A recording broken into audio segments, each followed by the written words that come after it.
열왕기하 4장 8절부터 16절까지 보겠습니다. 하루는 엘리사가 수넴에 이르렀더니 거기에 한 귀한 여인이 그를 간권하여 음식을 먹게 하였으므로 엘리사가 그곳을 지날 때마다 음식을 먹으러 그리로 들어갔더라.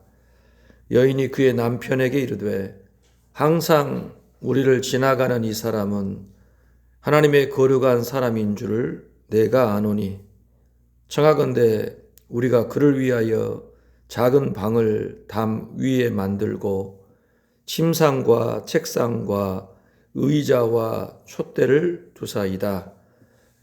그가 우리에게 이르면 거기에 머물리이다 하였더라.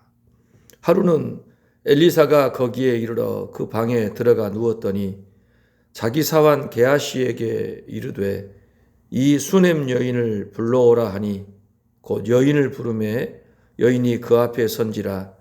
엘리사가 자기 사환에게 이르되 너는 그에게 이르라. 네가 이같이 우리를 위하여 세심한 배려를 하는도다. 내가 너를 위하여 무엇을 하랴? 왕에게나 사령관에게 무슨 구할 것이 있느냐 하니 여인이 이르되 나는 내 백성 중에 거주하나이다 하니라. 엘리사가 이르되 그러면 그를 위하여 무엇을 하여야 할까 하니 게하시가 대답하되 참으로 이 여인은 아들이 없고 그 남편은 늙었나이다 하니 이르되 다시 부르라 하여 부르매 여인이 문에 서니라. 엘리사가 이르되 한 해가 지나 이때쯤에 네가 아들을 낳으리라 하니 여인이 이르되 아니로소이다. 내 주 하나님의 사람이여 당신의 계집종을 속이지 마옵소서 하니라. 여인이 과연 잉태하여 한 해가 지나 이때쯤에 엘리사가 여인에게 말한 대로 아들을 낳았더라. 아멘. 엘리사가 행한 이적을 살펴보고 있는데요. 오늘은 엘리사가 수넴에 이르러서 거기 살고 있는 한 부부, 특별히 한 여인의 섬김을 통하여 이 담 위에 한 작은 공간을 얻어 그곳에 기거하면서 또 하나님 더 잘 섬길 수 있는 그런 시간들을 갖게 되었다라는 거. 그런 중에 그 여인이 엘리사를 위하여 섬기는 그 모습이 극진하여 엘리사가 그 세심한 배려에 감사함으로 어떠한 청을 들어주고자 할 때 그 여인은 딱히 그러한 바람이 없는 거예요. 그럴 때 엘리사의 종이었던 게하시가 그 집 형편을 보니까 자녀가 없다라는 것을 알고서 자녀가 있으면 좋겠다. 그렇게 엘리사에게 얘기를 하니 엘리사가 그 여인에게 내년 이맘때쯤 당신에게 아들이 있겠습니다. 아들을 당신 이때쯤에는 아들을 안고 있을 거요 라고 얘기를 한 거예요. 그랬을 때 그 여인이 그걸 믿지 않지요. 믿지 않아요. 왜? 이 아이가 생기기 어렵다라는 것을 본인이 너무 잘 알기 때문에 그렇게 얘기를 했는데 과연 한 해가 지나서 아이를 이제 갖게 되었다 하는 그러한 내용이 등장을 합니다. 우리가 앞에 열왕기 상에서도 엘리사의 사역을 한번 살펴봤지 않습니까? 엘리사의 사역을 잠깐 봐볼까요?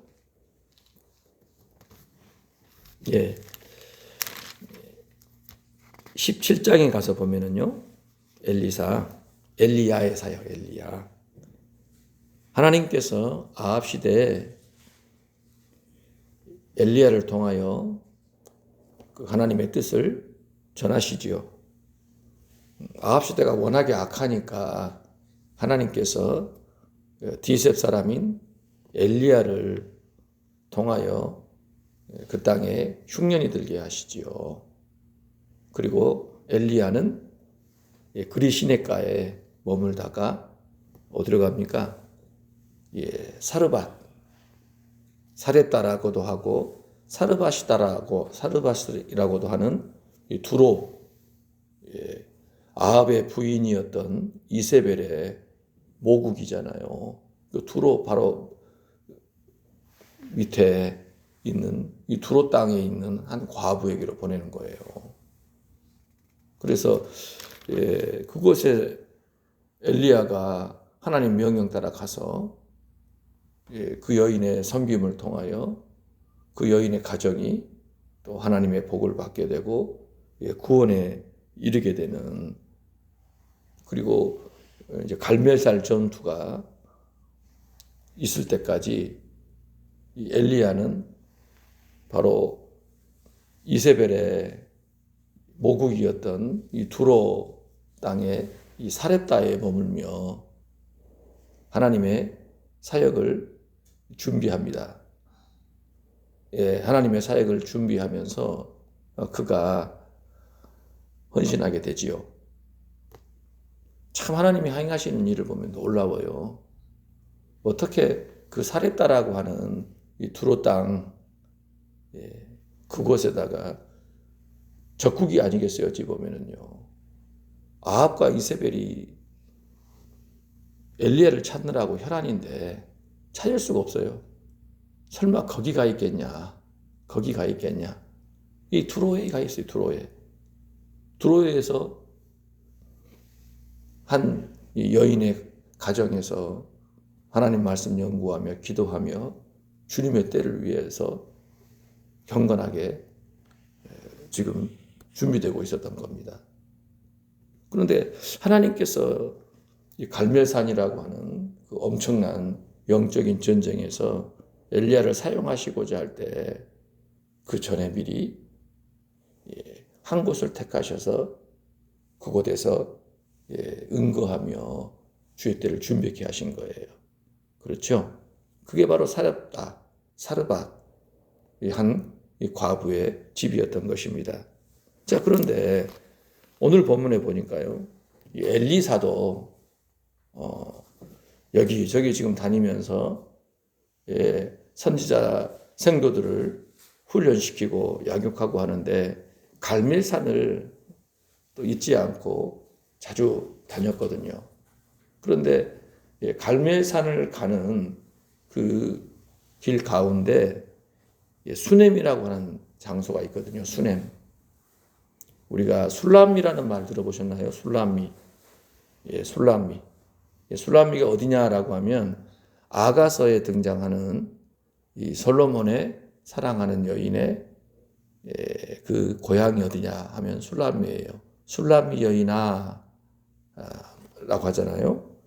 그 술람미가 수넴입니다.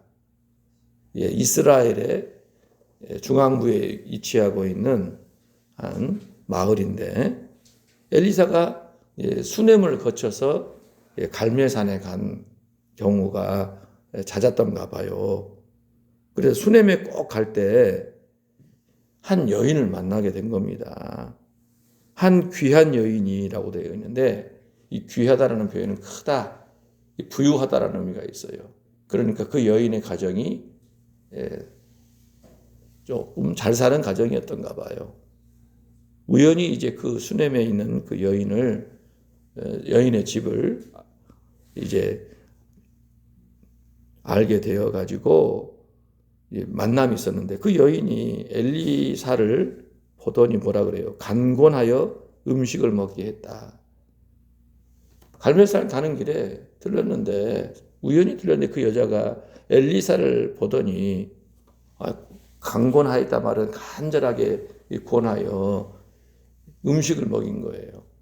왜 그랬을까요? 지나가는 사실은 모르는 남자 음식 주고 집에 드리고 하는 건 상당히 좀 불편하고 조심스러운 일이잖아요. 그런데 그 여인이 그러했다라는 거예요. 집안의 규모도 있고 상당한 좀 재력이 있는 집안 같은데 그 여인은 엘리사에 대해서 뭔가 좀 특별한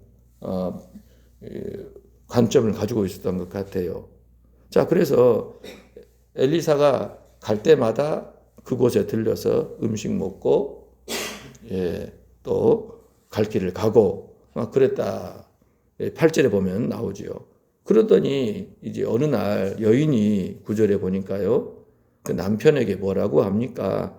항상 우리를 지나가는 이 사람은 하나님의 거룩한 사람인 줄을 내가 아노니 청하건대 우리가 그를 위하여 작은 방을 담 위에 만들고 침상과 책상과 의자와 촛대를 두사이다.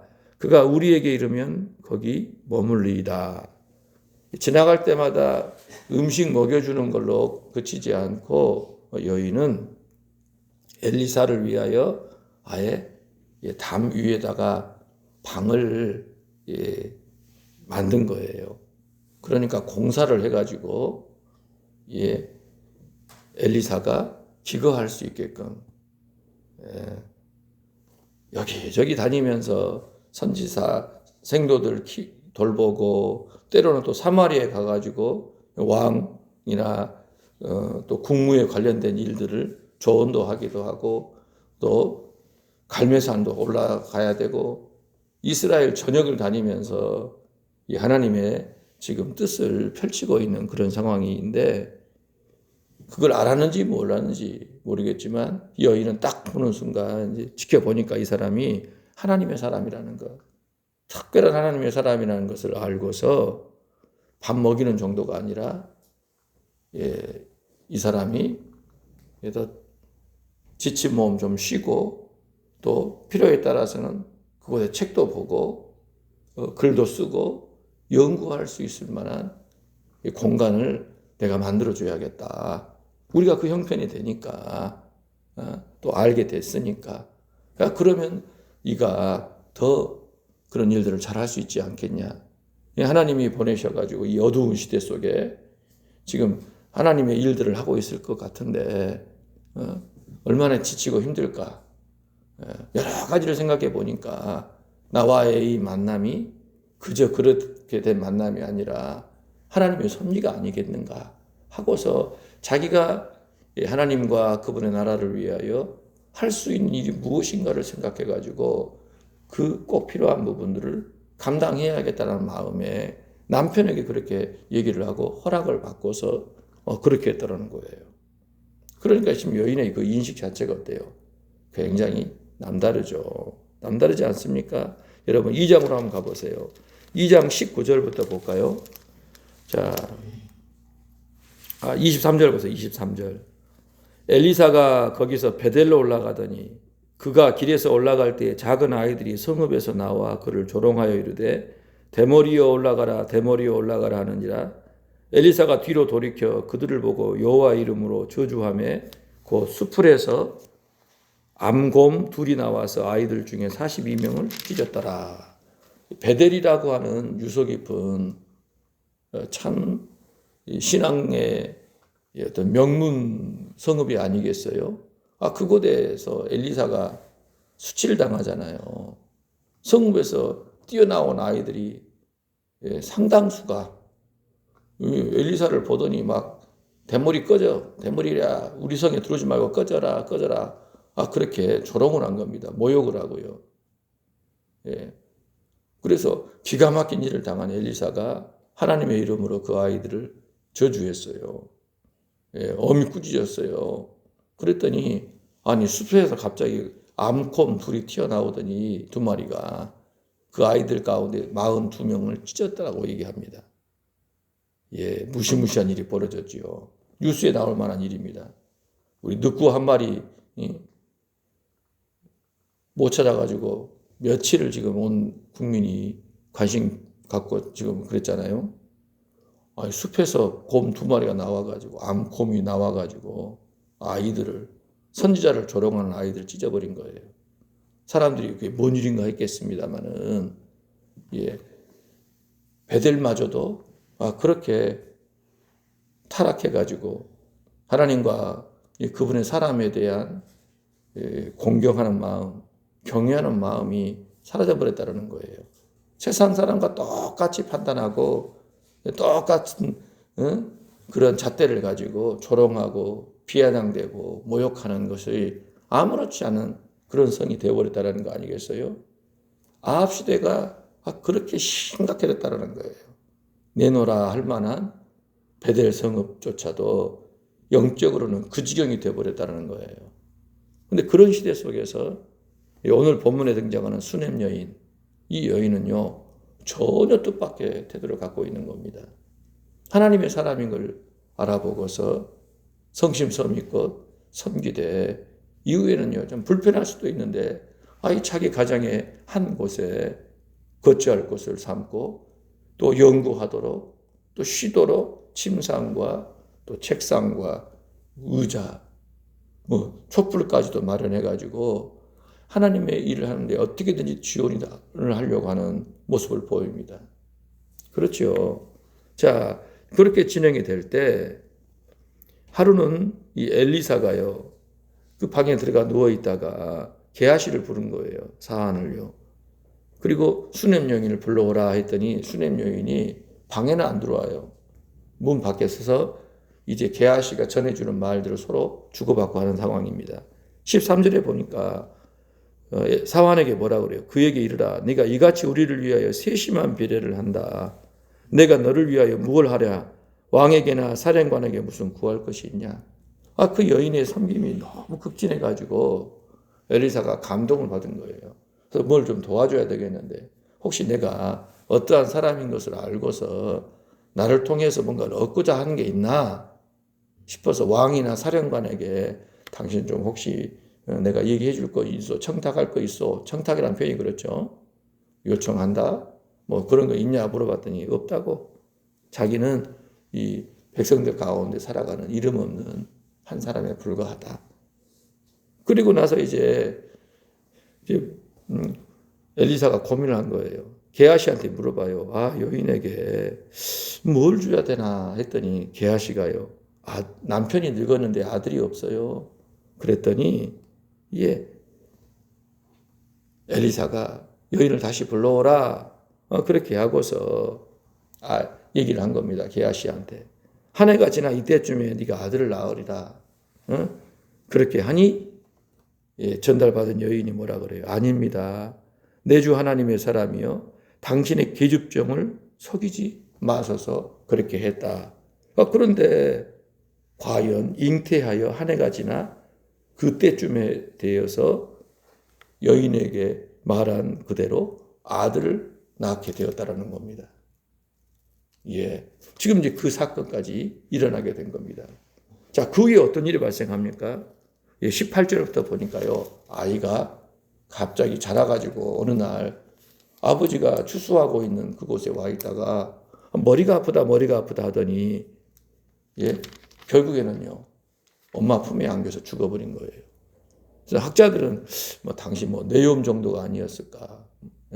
고열로 인해서 뇌염으로인지 어쩐지 아무튼 아이가 죽어버린 거예요.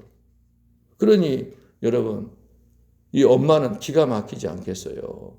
늦게 얻은, 귀하게 얻은 아들이 어느 날 갑자기 머리 아프다 하더니 자기 무릎에 베고 누워있다가 그냥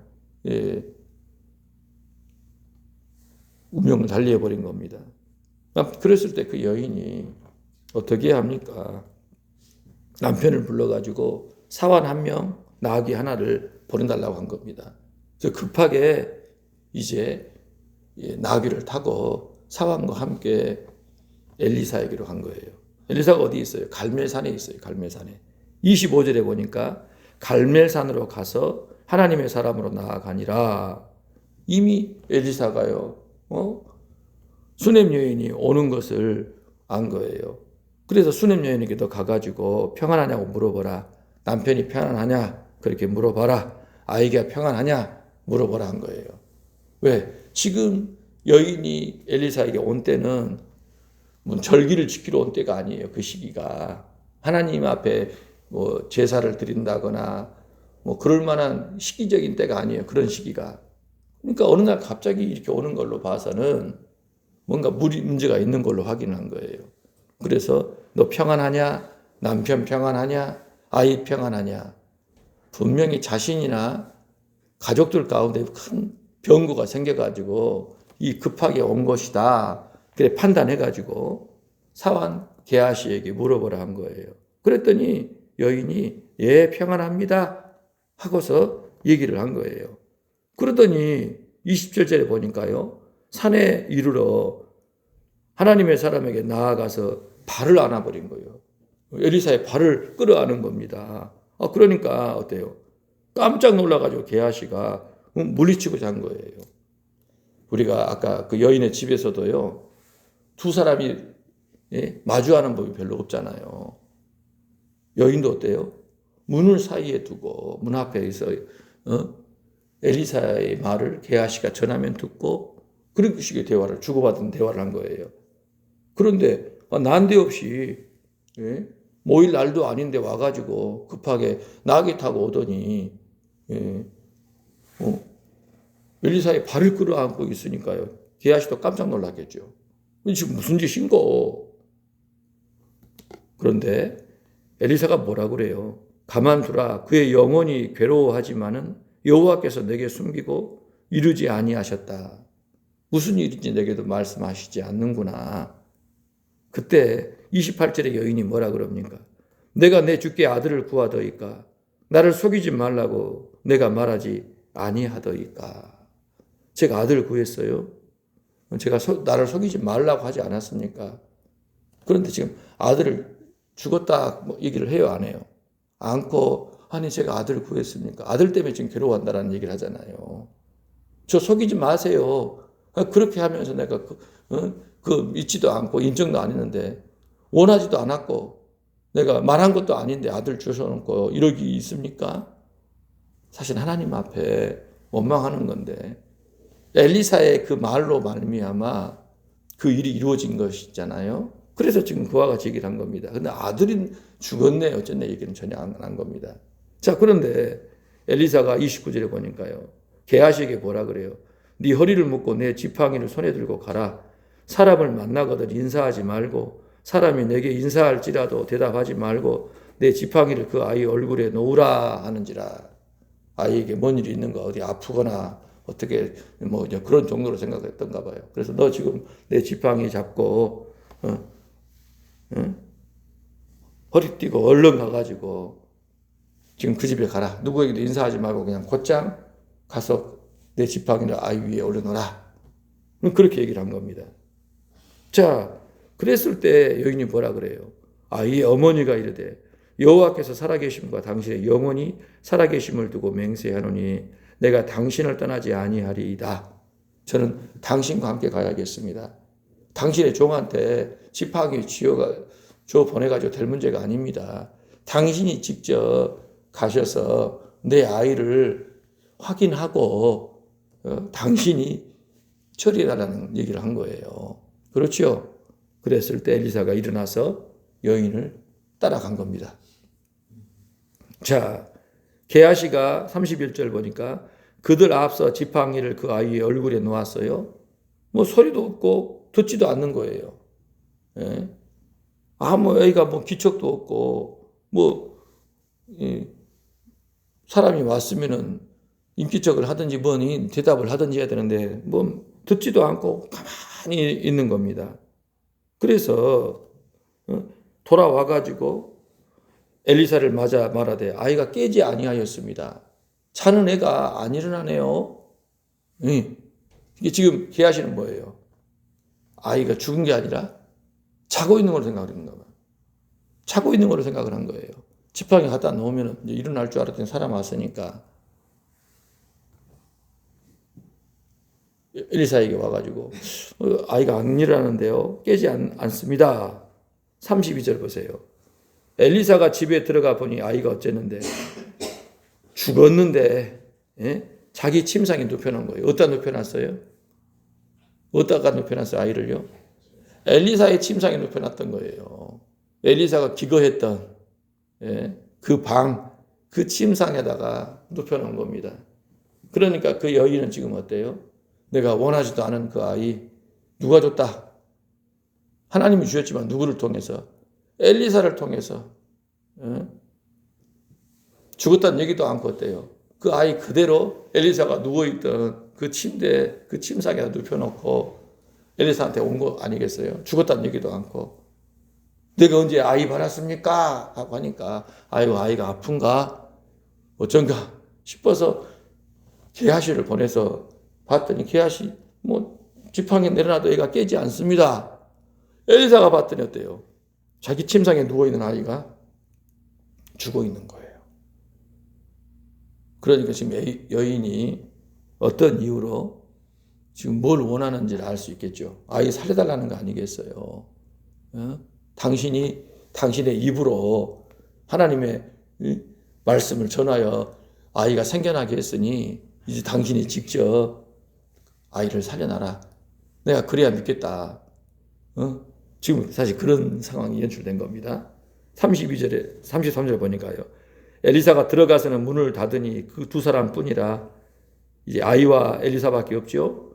엘리사가 여호와께 기도하고 아이 위에 올라 엎드려 자기 입을 그의 입에, 자기 눈을 그의 눈에, 자기 손을 그의 손에 대고 그의 몸에 엎드리니 아이의 살이 차차 따뜻하더라. 엘리사가 내려서 집 안에서 한 번 이리저리 다니고 다시 아이 위에 올라 엎드리니 아이가 7번 재채기 하고 눈을 뜨는지라. 예, 엘리사가요 하나님 앞에 기도를 한 거예요. 죽어버린 그 아이를 놓고. 그리고 나서 아이 위에 엎드려가지고 침상에 누워있잖아, 아이가, 어린 아이가. 그래서 그 아이 입에 자기 입을 대고 눈을 그 눈에 대고 손을 그의 손에 대니까 어때요? 아이 몸에 이렇게 엎드린 거 이렇게 대고. 그랬더니 아이가요 살이 점점 따뜻해지는 거예요. 그러니까 엘리사 안에 있던 하나님의 그 생명이 아이에게, 죽어버린 그 아이에게 전달이 된 겁니다. 시간이 제법 지났기 때문에 아이의 몸이 좀 차가워졌던가 봐요. 그렇겠죠, 당연히. 그런데 엘리사가 기도하고 나서 엎드려서 입과 눈과 손을 대니까 몸이 점점 좀 따뜻해진 거예요. 다시 엘리사가 이제 침상에서 내려와 가지고 집안을, 방 안을 이렇게 이리저리 다니고 나서 다시 아이 위에 이렇게 엎드려 가지고 있으니까 아이가 7번, 재채기를 7번을 하더니 눈을 떴다라는 겁니다. 신기하죠. 그렇게 하나님께서 엘리사를 통하여 죽은 아이를 살리신 거예요. 할렐루야. 이에 놀라운 일이 벌어진 겁니다. 그러니까 엘리사는요, 하나님 앞에 기도하고 나서 하나님께서 성령으로 감동을 주신 것 같아요. 어떻게 해라. 명령을 하라든지, 아니면 어떤 행동을 하라든지, 그렇게 하나님께서 영감을 주시니까 엘리사는요, 입과 입을, 눈과 눈을, 손과 손을 대고 엎드렸던 거예요. 그랬더니 이미 식어버린 그 아이의 영혼이 돌아온 거예요. 그러니까 몸이 따뜻해지죠. 다시 돌고 다시 했더니 아이가 7번 재채기하고 살아났다는 것입니다. 자, 그래서 엘리사가 게하시를 불러 저 수넴 여인을 불러오라 하니 곧 부르며 여인이 들어가서 엘리사가 이르되 내 아들을 데리고 가라 하니라. 여인이 들어가서 엘리사의 발 앞에서 땅에 엎드려 절하고 아들을 안고 나가니라. 예, 죽어버린 그 아이가 다시 살아나서 여인이 안고 나아갔다. 다시 그 얘기가 등장을 하는 거예요. 8장에 가서 보면은요, 여러분, 하나님께서 이 여인에 대한 이 은혜를 계속 베푸시는데, 나중에 8장을 보겠습니다만은요, 그 땅에 흉년이 아주 심하게 들어가지고 이 여인도 수넴을 떠날 수밖에 없어요. 자기 그 집을. 흉년 보내고 나서 돌아왔을 때 자기 땅을 찾아야 되는데 찾을 길이 없잖아요. 예. 그런데 하나님께서 어떻게 역사하셔요? 이 여인이 왕 앞에 자기 땅을 찾아달라고 호소하러 간 그 자리에 누가 와 있어요? 게하시가 왕하고 얘기를 하고 있는 거예요. 그때 그 시간에. 그런데 게하시가 그때 그 시간에 무슨 얘기를 합니까? 엘리사가 행한 일들을 얘기를 하면서 엘리사가 수넴의 한 여인의 아들을 살렸다라는 얘기를 한 거예요. 왕이 듣고 있는데 그 시간에. 그래서 그때 여자가 오는 걸 보고 저 여자라고 얘기를 한 겁니다. 저 여자가. 저 여자라고 한 거예요. 그러면서 그 여인을 얘기를 하니 그 여인이 자기 지금 상황, 흉년으로 인해서 되찾으려고 한 그 땅 찾으러 왔다고 왕에게 요청하러 왔다고 하니까 왕이 그 얘기를 들어주고 땅을 찾게 하신 겁니다. 그러니까 하나님께서 하나님을 사랑하고 이 하나님 행하시는 그 일들에 대해 헌신하고자 하고 작게나마 도움이 되고자 하는 그 사람, 하나님의 사람을 다 무시하고 조롱하고 하찮게 여기는 것이 당연해 버린 그 시대 속에서 하나님의 종임을 알아보고 그에게 뭔가를 돕고 섬기고자 하는 마음으로 자상한 배려를 하는, 세심한 배려를 하는 그 여인 이후로도 계속 돌보시는 거예요. 그렇죠? 그 여인에게 정말 필요한 것이 무언가를 주셔요. 주시고 아들을 취해 가셨잖아요. 아들이 죽었는데도 다시 살리셔요. 그럼으로써 하나님의 은혜를 더 깊이 경험하고 더 성숙한 신앙인이 되게 하시죠.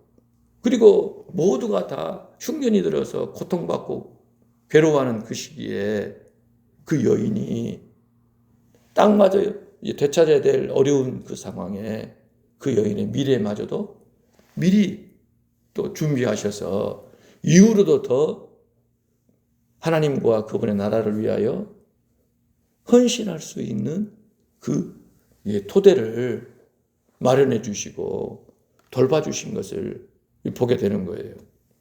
그래서 이 수넴 여인, 엘리야 시대 때는 이 사르밧, 사렙다 그 여인 이 과부를 통하여 엘리야가 이 갈멜산 이 전투라고 하는 영적 전투를 앞서서 잘 준비되었잖아요. 근데 그 여인은 가난한 여인이었거든요. 아들 하나하고 나뭇가지 주워다가 떡 조금 가루로 만들어 먹고 굶어 죽어야 될 판이었던 거예요.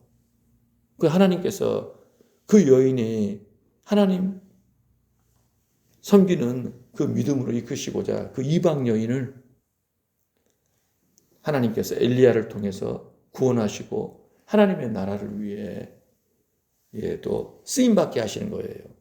그런데 오늘 본문에서는요, 그 여인, 수넴 여인은 이 사르밧, 사렙다 여인과 비교할 수 없을 정도의 부유한 집안의 여인.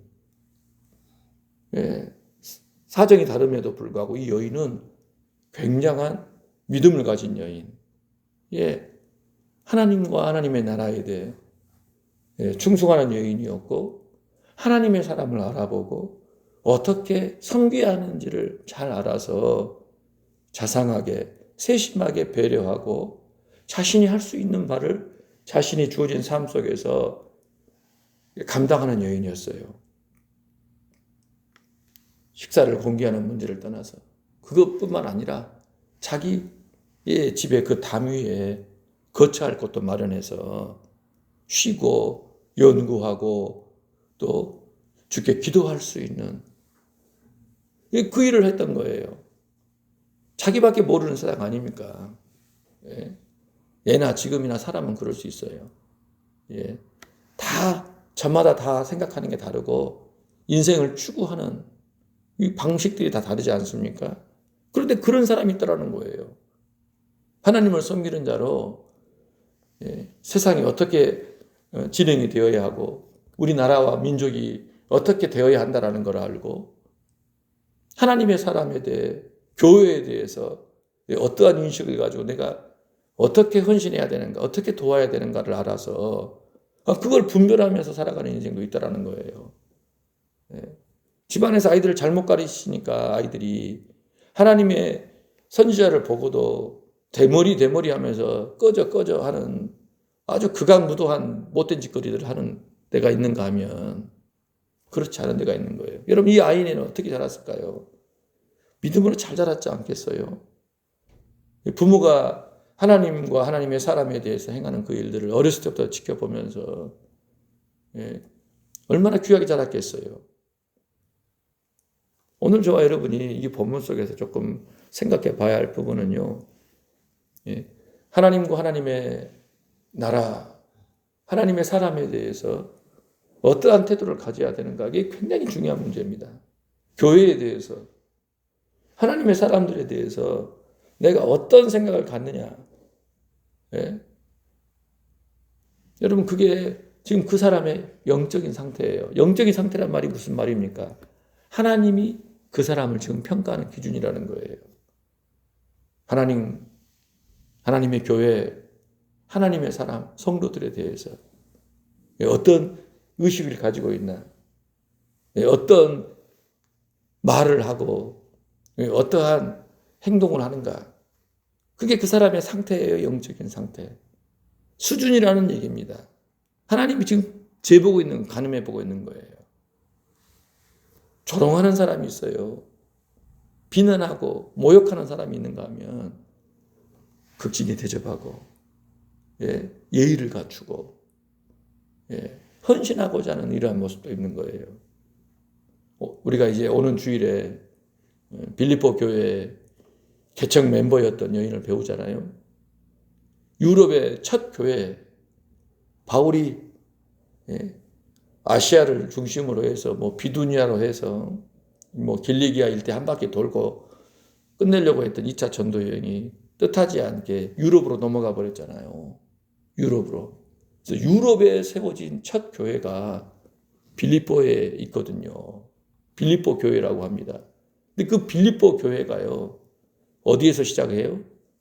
한 여인의 집에서 시작한 겁니다. 한 여인의 집에서. 한 여인의 집에서. 강가에 나가가지고 바울 일행을 만났는데 바울이 전하는 그 말씀을 듣고 예수님을 믿어요.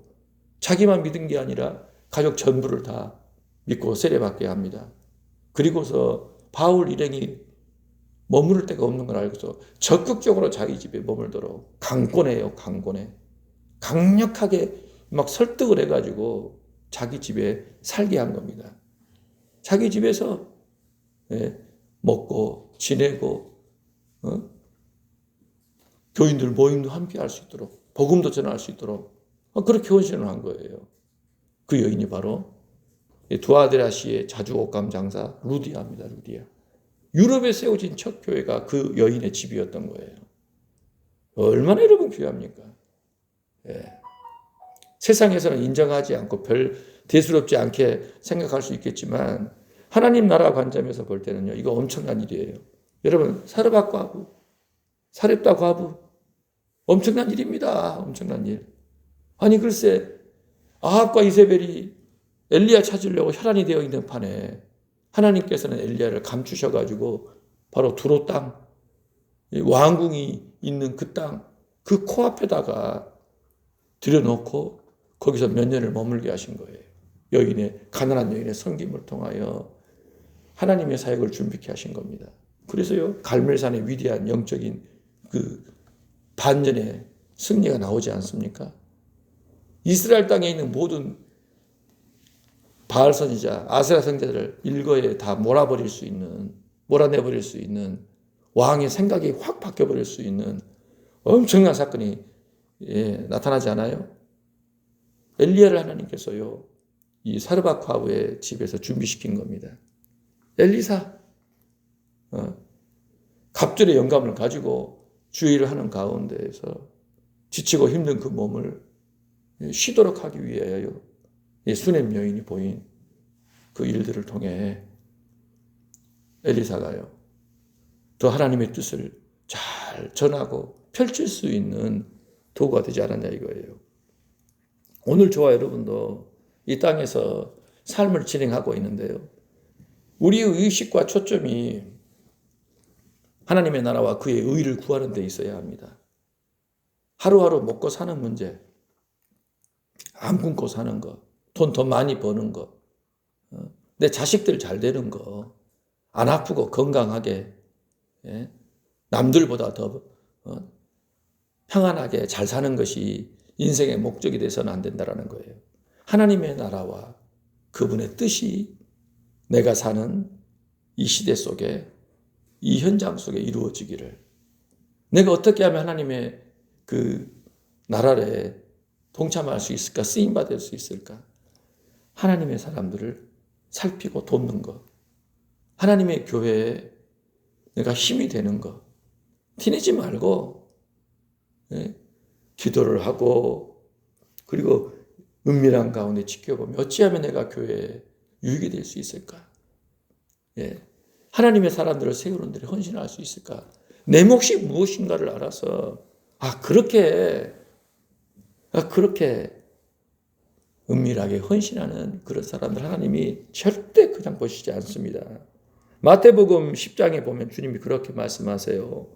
너희를 영접하는 자는 나를 영접하는 것이고 나를 영접하는 자는 나를 보내신 이를 영접하는 것이니라. 선지자의 이름으로 선지자를 영접하는 자는 선지자의 상을 받을 것이요 의인의 이름으로 의인을 영접하는 자는 의인의 상을 받을 것이요 또 누구든지 제자의 이름으로 이 작은 자 중 하나에게 냉수 한 그릇이라도 주는 자는 내가 진실로 너희에게 이르노니 그 사람이 결단코 상을 잃지 아니하리라 하시니라. 아멘. 하나님께서 모든 인생의 마음속에 품고 말하고 행하는 바 다 보고 계셔요. 다 알고 계세요. 아멘. 하나님 앞에서 하나님이 기뻐하시는 바를 품고 말하고 행하는 인생이 복된 게 아니겠어요? 두말하면 잔소리죠. 그러해야 합니다. 오늘 내게 주어진 시간 속에서 나는 하나님 생각하고 하나님 나라를 생각하여 하나님의 뜻을 이루는 일에 충성하겠다. 그래야 상이 있는 거예요. 미래가 있는 거예요. 보장이 있어요. 엘리사에 대해서 행한 이 여인의 그 섬김이 얼마나 귀했으면 하나님께서요 두고두고 기억하셔서 그 여인이 흉년을 당해도 살피시고 보살피시고 이제 집을 다 잃어버려서 되찾을 시기가 됐을 때 꼭 그 시간에 그 자리에 사람을 준비해서 행정적인 그 문제가 뒤탈 없이 복잡하지 않게 깔끔하게 아주 순식간에 처리되도록 일하시지 않냐 이거예요. 여러분, 행정 업무, 민원 이런 업무들 쉬워요, 어려워요? 골치 아프려면은요. 이거 얼마나 번거롭고 까다롭고 불편한지 몰라요. 그렇죠? 또 오라 뭘 해서 갔더니 또 뭘 해라. 그럴 수 있어요. 그런데 따지고 말 것도 없이 아주 간단하게 처리하게 되는 이런 은혜가 어디 있습니까? 하나님이 도우시니까. 하나님의 지금 선한 눈이 그 여인의 모든 삶을 지켜보시고 돌보시고 인도하시니까 그렇다라는 거예요. 오늘 저와 여러분이 그러한 주인공이 되어야 합니다. 동일하신 하나님이에요. 하나님은 온 땅을 두루 감찰하사 전심으로 그분을 찾는 자들을 향하십니다. 그들에게 역사하시는 분이세요. 하나님께 대해서 어떤 마음이냐? 하나님의 나라에 대해, 하나님의 종에 대해, 하나님의 교회에 대해 어떤 의식과 태도냐? 그거 보고 계세요. 못된 맘 먹고 못된 소리 하고 못된 짓 하면은요 그대로 하나님께서 다 갚으세요. 자기가 뿌린 그게 그대로 거두게 하신다라는 거예요. 그래서 내가 어떤 마음, 어떤 생각, 어떤 말, 행위로 하나님을 대하고 있는가를 다시 한번 깊이 살펴보므로 하나님 뜻대로 행하시기를 주의 이름으로 축복해요. 오늘 본문에 등장하는 수넴 여인과 같이 하나님을 경외하고 하나님 나라와 그분의 사람들에 대해 아주 정당한 합당한 태도, 내가 어떻게 헌신하고 충성할까? 그걸 생각하며 묵묵히 행하심으로 하나님이 주시는 큰 보장을 누리시고 칭찬, 상을 받는 복된 인생 되시기를 주의 이름으로 축복합니다. 하나님 아버지, 오늘 수넴 여인의 헌신의 모습, 하나님께서 베푸시는 그 은혜, 구원의 역사 확인하였습니다. 오늘 우리는 마음속에 머릿속에 뭘 품고 살아가고 있는지, 하나님이 얼마나 비중을 차지하고 있으며 하나님을 위한 헌신이 어느 정도의 모습으로 우리의 삶을 채우고 있는지 돌아봅니다. 주여, 우리를 긍휼히 여겨 주시어 하나님 사랑하게 하시고 하나님 경외하게 하시고 하나님의 뜻과 하나님의 나라, 하나님의 사람에 대해 마땅히 품어야 될 참으로 정상적인 그러한 마음을 품게 하여 주심으로 그렇게 행하는 저희들의 삶이 되게 하소서. 보혈로 우리의 마음을 깨끗하게 하소서. 생각을 깨끗하게 하시고 입술을 깨끗하게 하여 주시고 말과 행위를 깨끗하게 하여 주심으로 모든 삶이 주 앞에 향기로운 제물이 되게 하소서. 모든 영광과 찬송을 주께 돌리며 우리 구주 예수님 이름으로 기도합니다. 아멘.